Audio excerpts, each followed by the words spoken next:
നമ്മളൊരു ലഡു ആണ് തയ്യാറാക്കുന്നത്. അപ്പോൾ നമ്മൾ സാധാരണ ബേക്കറിയിൽ നിന്നൊക്കെ മേടിച്ച് കഴിക്കുന്ന അതേ രുചിയിൽ തന്നെ നമുക്ക് വീട്ടിൽ ഇത് ഉണ്ടാക്കിയെടുക്കാൻ പറ്റും. പിന്നെ ഒരുപാട് ചേരുവകളൊന്നും വേണ്ട. നമുക്ക് മെയിനായിട്ട് വേണ്ടത് കടലമാവും അതുപോലെ തന്നെ പഞ്ചസാരയാണ്. അപ്പോൾ നമുക്ക് ഇതെങ്ങനെയാണ് തയ്യാറാക്കുന്നത് നോക്കാം. അപ്പോൾ നിങ്ങളുടെ കയ്യിൽ കടലമാവും പഞ്ചസാര ഉണ്ടെങ്കിൽ തീർച്ചയായിട്ടും ഇതൊന്ന് ട്രൈ ചെയ്ത് നോക്കാം. അപ്പോൾ ആദ്യം തന്നെ ഞാനിവിടെ 1 കപ്പ് കടലമാവാണ് എടുത്തിരിക്കുന്നത്. കടലമാവ് ആദ്യം തന്നെ ഒന്ന് അരിച്ചെടുക്കുന്നത് നല്ലതായിരിക്കും. ഇനി ഇതിലേക്ക് ബേക്കിംഗ് സോഡ ചേർക്കാം. ഏകദേശം ഒരു 1/4 ടീസ്പൂണും വേണ്ട, അതിലും കുറച്ചായിട്ട് ചേർത്താൽ മതി. ഇത് നിർബന്ധമായിട്ടും ചേർക്കണം, ബൂന്തി ഒന്ന് ക്രിസ്പി ആവാൻ വേണ്ടിയിട്ടാണ്. പിന്നെ വളരെ കുറച്ച് ഉപ്പ്, അതായത് ഒരു നുള്ളു ഉപ്പ്, അത്രയും മാത്രം മതിയാവും. ഉപ്പ് ചേർത്തില്ലെങ്കിലും കുഴപ്പമില്ല, നിങ്ങൾക്ക് വേണമെങ്കിൽ ഒഴിവാക്കാം. ഇനി ഇതെല്ലാം കൂടി നന്നായിട്ടൊന്ന് കുഴച്ചെടുക്കണം. അപ്പോൾ നമ്മളിതിലേക്ക് ആവശ്യത്തിന് വെള്ളം ഒഴിച്ച് ഇത് നല്ല മിക്സ് ചെയ്തെടുക്കാം. അപ്പോൾ ഇതിൻ്റെ പരുവെന്ന് വെച്ചാൽ നമ്മൾ ദോശമാവിനൊക്കെ എടുക്കില്ല, അതിനേക്കാളും കുറച്ച് ലൂസായിട്ട് വേണം നമ്മൾ മിക്സ് ചെയ്തെടുക്കാനായിട്ട്. അപ്പോൾ ഇത് മിക്സ് ചെയ്യാൻ വേണ്ടിയിട്ട് നമുക്ക് ഏകദേശം 1 കപ്പ് തന്നെ വെള്ളം വേണ്ടി വരും. ഒട്ടും തന്നെ കട്ടിയൊന്നും ഇല്ലാത്ത വിധം നന്നായിട്ട് തന്നെ ഇത് മിക്സ് ചെയ്ത് കൊള്ളാം.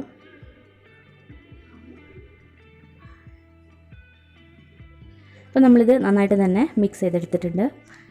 അപ്പോൾ ഞാനിതിലേക്ക് 1 കപ്പ് വെള്ളവും അതുപോലെ 1 ടേബിൾ സ്പൂൺ വെള്ളം കൂടി ചേർത്തിട്ടുണ്ട്. അപ്പോൾ ഈ ഒരു പരുവത്തിൽ വേണം നമ്മളിത് മിക്സ് ചെയ്തെടുക്കാനായിട്ട്. അപ്പോൾ 1 കപ്പ് കടലമാവിന് 1 കപ്പ് വെള്ളവും 1 ടേബിൾ സ്പൂൺ വെള്ളം കൂടി വേണ്ടി വരും. പിന്നെ ചില കടലമാവിന് 1 കപ്പ് തന്നെ മതിയാവും കേട്ടോ. അപ്പോൾ അത് നിങ്ങൾ നോക്കിയിട്ട് ചേർക്കാം. പക്ഷേ മാക്സിമം 1 കപ്പ് തന്നെ വെള്ളം മതിയാവും. അപ്പോൾ ഇതന്നെ നമുക്ക് മാറ്റി വയ്ക്കാം. ഇനി നമുക്കിതിന് വേണ്ട ഷുഗർ സിറപ്പ് തയ്യാറാക്കാം. അപ്പോൾ 1 കപ്പ് തന്നെ പഞ്ചസാരയും കൂടി വേണം. അപ്പോൾ ഈ പഞ്ചസാര നമുക്ക് ഒരു പാനിലേക്ക് ചേർക്കാം. ഇതിലേക്ക് 1/2 കപ്പ് വെള്ളം ചേർക്കാം. ഇത് മുങ്ങിക്കിടക്കാൻ പാകത്തിനുള്ള വെള്ളം മാത്രം മതിയാവും. അപ്പോൾ ഏകദേശം 1/2 കപ്പ് തന്നെ മതിയാവും. ഇപ്പോൾ കണ്ടില്ലേ, ഇതുപോലെ പഞ്ചസാരയുടെ മുകളിൽ ഇങ്ങനെ വെള്ളം നിൽക്കണം. ഇതാണ് ഇതിൻ്റെ ഒരു കണക്ക്. 1/2 കപ്പ് ശരിയായിരിക്കും. ഇനി ഈ പഞ്ചസാര നന്നായിട്ട് തന്നെ ഒന്ന് മെൽറ്റ് ചെയ്തെടുക്കണം. അപ്പോൾ ഹൈ ഫ്ലെയിമിൽ തന്നെ ഇട്ട് വെക്കാം. നന്നായിട്ട് തന്നെ ഇത് അലിഞ്ഞ് പതഞ്ഞ് വരും. ഇപ്പോൾ നമ്മുടെ പഞ്ചസാരയൊക്കെ നന്നായിട്ട് അലിഞ്ഞു. അതുപോലെ തന്നെ ഈ സിറപ്പ് നന്നായിട്ട് പതഞ്ഞ് വന്നിട്ടുണ്ട്. ഈ സമയത്ത് ജസ്റ്റ് ഇതൊന്ന് ചെക്ക് ചെയ്ത് നോക്കണം. ഈ സ്പൂണിൽ നിന്നും കുറച്ച് കയ്യിൽ ഇതുപോലെ വെച്ച് ഒന്ന് തൊട്ട് നോക്കാം. ഒരു നാര് പോലെ ഇങ്ങനെ കാണാൻ പറ്റും, വെള്ള കളറ്. അങ്ങനെ ആവുന്ന ഒരു പരുവം വരെ നമ്മളിത് ചൂടാക്കിയെടുക്കണം. ഇതിപ്പോൾ ആയിട്ടുണ്ട്. ശരിക്കും നിങ്ങൾക്ക് കാണാൻ പറ്റുന്നുണ്ടോ എന്നറിയില്ല, ഒരു ചെറിയൊരു നാര് പോലെ നമുക്ക് കാണാൻ പറ്റും കയ്യിലിങ്ങനെ പിടിച്ചാൽ.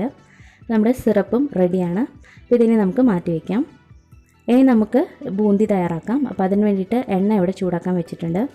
അപ്പോൾ ഈ ബൂന്തി തയ്യാറാക്കാൻ വേണ്ടിയിട്ട് ഇതുപോലത്തെ ഒരു സ്പൂണ് നമുക്ക് ആവശ്യമാണ്. എല്ലാവരുടെ വീട്ടിലുള്ള സ്പൂണാണിത്. അപ്പോൾ ഇതിലേക്ക് നമ്മൾ ഈ മാവ് ഒഴിച്ച് ബൂന്തി തയ്യാറാക്കുകയാണ്.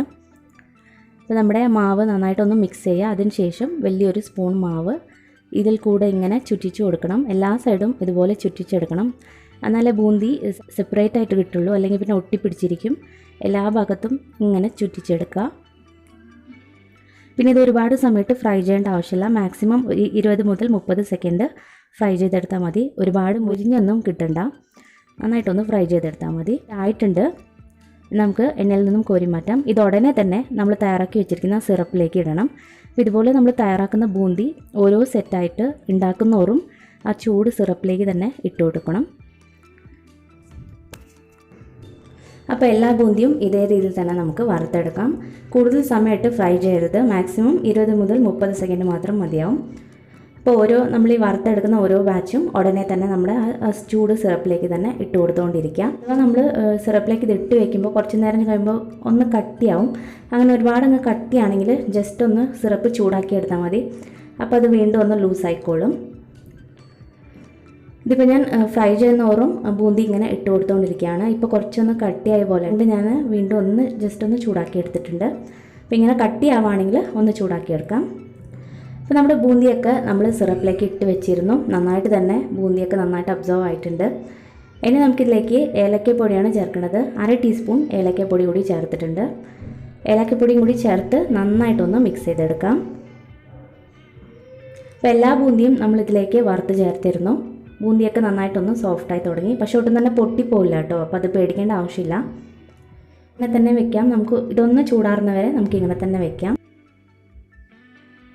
ഇതിന് വേണ്ട നട്ട്സ് വറുത്തെടുക്കാം. 1 ടേബിൾ സ്പൂൺ നെയ്യ് ചേർത്തിട്ടുണ്ട്. നെയ്യ് ചേർത്ത നല്ലൊരു ടേസ്റ്റാണ് കേട്ടോ ലഡുവിന്.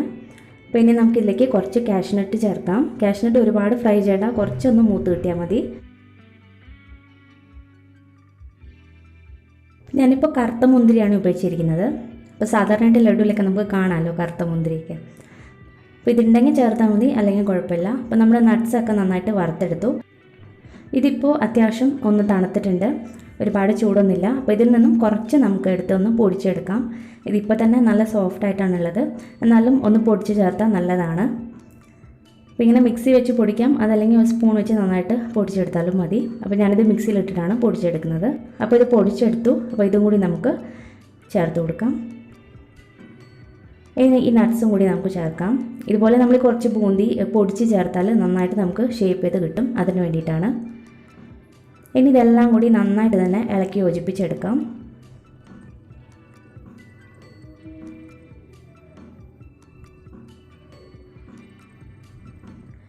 നന്നായിട്ട് തന്നെ മിക്സ് ചെയ്ത് കൊടുക്കാം. ഇനി നമുക്ക് ഷേപ്പ് ചെയ്തെടുക്കാം. കുറേശ്ശെ എടുത്ത് നമുക്ക് ചെറിയ ബോൾസ് ആക്കി നമുക്ക് ഷേപ്പ് ചെയ്തെടുക്കാം. നിങ്ങൾക്ക് എത്ര വലുപ്പത്തിലാണോ ലഡു വേണ്ടത് അതിനനുസരിച്ച് തയ്യാറാക്കാം. ഒട്ടും തന്നെ കയ്യിലൊന്നും ഒട്ടിപ്പിടിക്കുന്നില്ല, കണ്ടല്ലോ.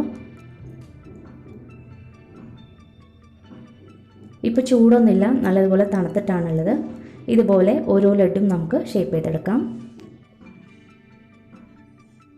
വളരെ സിമ്പിളാണ്, പെട്ടെന്ന് നമുക്ക് ഉണ്ടാക്കാം. മാക്സിമം ഒരു അരമണിക്കൂർ മാത്രം മതി നമുക്കിത് ഉണ്ടാക്കിയെടുക്കാനായിട്ട്. നല്ല സോഫ്റ്റുമാണ്, അതുപോലെ നന്നായിട്ട് സെറ്റായി വന്നിട്ടുണ്ട്. ഒട്ടും തന്നെ കയ്യിലൊന്നും ഒട്ടിപ്പിടിക്കുന്നില്ല. ഈ ഒരു പരുവത്തിൽ തന്നെ നമുക്കിത് ഉണ്ടാക്കിയെടുക്കാൻ പറ്റും. ഈ കാണിച്ച പ്രൊസീജിയറിലും അതേ മെഷർമെൻറ്റിൽ തന്നെ നിങ്ങൾ ഇതൊന്ന് ട്രൈ ചെയ്ത് നോക്കണം. നല്ല പെർഫെക്റ്റ് ആയിട്ട് നമുക്ക് ലഡു ഉണ്ടാക്കിയെടുക്കാൻ പറ്റും. ഒരു കപ്പ് കടലമാവിൽ നിന്ന് നമുക്കൊരു 13 ലഡു വരെ ഉണ്ടാക്കിയെടുക്കാം. അപ്പോൾ ഇത് നമ്മൾ കണ്ടില്ല, ഇതുപോലെ ഒന്ന് ഇട്ട് കൊടുത്താലും പൊടിഞ്ഞു പോവില്ല, കണ്ടല്ലോ. ജസ്റ്റ് ഞാനൊന്ന് കാണിക്കാൻ വേണ്ടിയിട്ടാണ് ചെയ്യുന്നത്. നന്നായിട്ട് തന്നെ സെറ്റായിട്ടുണ്ട്, ഒട്ടും തന്നെ പൊടിഞ്ഞൊന്നും പോവില്ല. ഇരിക്കുന്നോറും ഒന്നും കൂടി ഒന്ന് സെറ്റായി കിട്ടും. നല്ല സോഫ്റ്റും ടേസ്റ്റി ആയിട്ട് നമ്മുടെ ബേക്കറി സ്റ്റൈലിലുള്ള ലഡു റെഡി ആയിട്ടുണ്ട്. നിങ്ങളും ഉറപ്പായിട്ടും ഇത് ട്രൈ ചെയ്ത് നോക്കണം, നല്ല ടേസ്റ്റിയാണ്. ഇപ്പോൾ കടലമാവൊക്കെ ഉണ്ടെങ്കിൽ എന്തായാലും ട്രൈ ചെയ്യുക. അപ്പോൾ ട്രൈ ചെയ്തിട്ട് നിങ്ങളുടെ അഭിപ്രായങ്ങളൊക്കെ അറിയിക്കണം.